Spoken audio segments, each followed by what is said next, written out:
សូមជម្រាបសួរខ្ញុំសាយជាងពី Cambodia Daily 24បាទឥឡូវសាយពីអ្នកនាងឈិនច័ន្ទសុធារីឮចុកចាប់ព្រោះស្វាមីចង់ដឹងថាតារាសេកស៊ី Danny Kwan និយាយអ្វីខ្លះបាទចំណងជើងមានអត្ថន័យក្រោយពីដឹងរឿងផ្ទៃក្នុងរបស់ក្រុមគ្រួសាររបស់អតីតពិធីការនីស្រីឈិនច័ន្ទសុធារីនិងលោកសវណ្ណមករាត្រូវបានប្រកាសសាយភាយចេញតាមបណ្ដាញសង្គមរួចមកក្នុងនោះគេសង្កេតឃើញមានមតិរិះគន់ជាច្រើនទៅលើលោកសវណ្ណមករាដែលត្រូវជាស្វាមីបានសារភាពថាខ្លួនពិតជាប្តីមិនល្អមែនដែលតែងតែមានស្រីក្រៅហើយថែមទាំងប្រើពាក្យថាសុំរាប់អានភរិយាធ្វើជាបងប្អូនវិញថែមទាំងផងដោយប្រយោគនេះបានធ្វើឲ្យអ្នកនាងឈិនច័ន្ទសុធារីអស់ពាក្យនឹងថ្លែងបានត្រឹមតែបង្ហោះសារខ្លីមួយថាហេតុអ្វីប្រើពាក្យអតីតខ្ញុំខុសអ្វីជាមួយនឹងរូបថតហូរទឹកភ្នែកបាទធ្វើឲ្យកញ្ញាអ្នកនាងសុំទោសធ្វើឲ្យអ្នកនាងឈិនសុធារីមានអារម្មណ៍ឈឺចាប់យ៉ាងខ្លាំងបាទដោយឡែកក៏ដូចជាប៉ុន្មានម៉ោងមុននេះអតីតតារាស្រីសេកស៊ីកញ្ញា Danny Kwan ក៏មិននៅស្ងៀមឈរមើលទៅការជួបចាប់របស់ឈិនច័ន្ទសុធារីបានដូចគ្នាដោយក្នុងនោះនាងបានសរសេរសារលើកទឹកចិត្តដល់នាងថា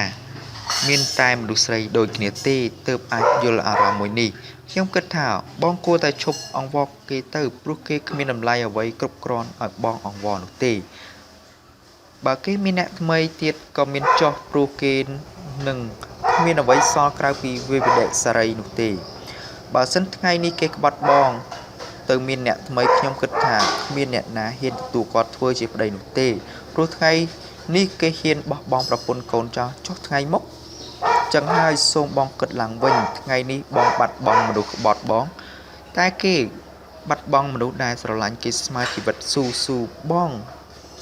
ព្រោះបងនៅមានកូននឹងត្រូវគិតពីអនាគតរបស់កូនរបស់បងទៅថ្ងៃអនាគតបាទពាក្យពេចន៍របស់